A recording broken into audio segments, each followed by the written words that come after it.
and women are safer within the family, and they don't need the protection of either the law or the courts. I would just like to ask one question, ma'am. Problem here in one question, ma'am, from my side. This law says any woman, now the first legal wife, like she is there, she will be cheated.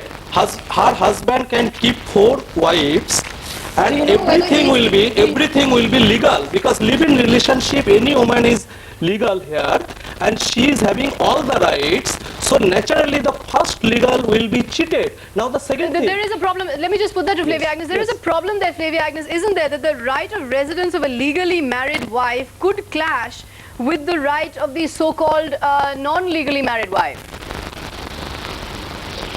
There is for maintenance. He turns around and says, she's not my wife, I have a wife somewhere else, she's my kept, she's my concubine. Hasn't that broken the family? The problem is that men have had it both ways. One question.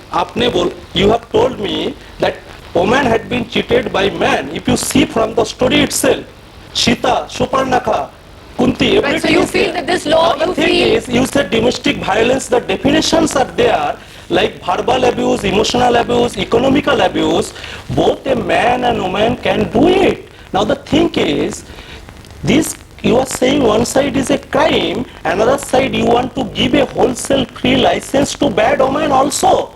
But Mr. Swarup, there is one question. I mean, the sanctity of marriage that you are defending. Why should people like Sarabjot endure violence in order to safeguard the sanctity of marriage? I am telling, already in the law, the provision and protection, the woman, like, she is there. Sarabjot, answer that question. Do you feel that you as a woman did not have legal recourse when you actually stepped out of your home and you decided that you would take your husband to court? Did you feel that the law was protecting you? I don't think so. It was really helping in a very good manner. But now, after this law has passed, I think it would help me definitely. How it will help you, ma'am? Please tell me. I am safer at my house. I have a full right to live with the full security and safety. I am a patient of a disability. Do you think your husband for a 1-year jail punishment, and it is only my duty to think about him. It isn't his duty to think about me or the children. Who is no, what is your exact objection? You are saying that the law is intruding into the relationship between a husband and a wife. I am not objecting. I am telling, this law is made for women like modern Sita.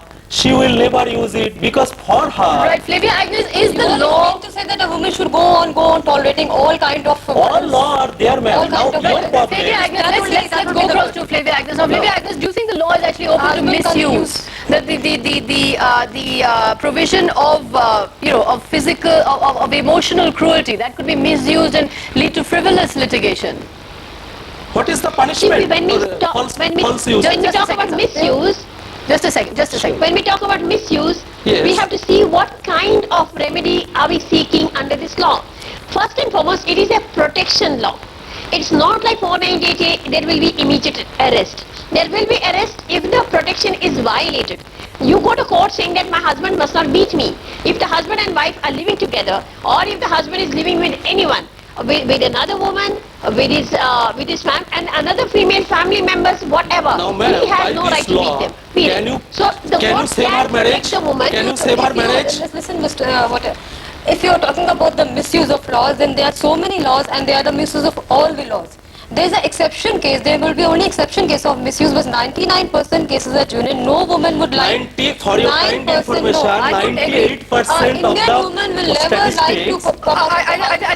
I think the point of disagreement is who two partners are responsible for a dignified marriage. If one partner violates that, the other partner has the right to take recourse to the law. That's the basic point. Flavia Agnes, as we were talking about mindsets, in the absence of a progressive mindset, how effective can the law really be? See, I think what the law will change is, earlier when a woman is to go and complain in a police station, and if there was no dowry element, the police is to say, oh, he is the husband, he has the right to beat you. If a husband doesn't beat, who else will beat?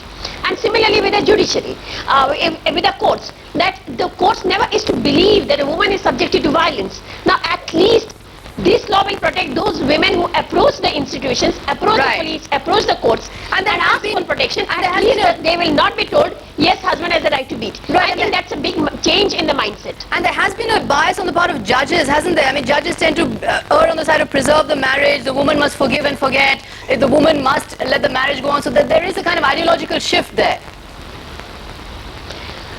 I think we have some change within the judiciary. Our judiciary is going through a lot of sensitization and training programs right now.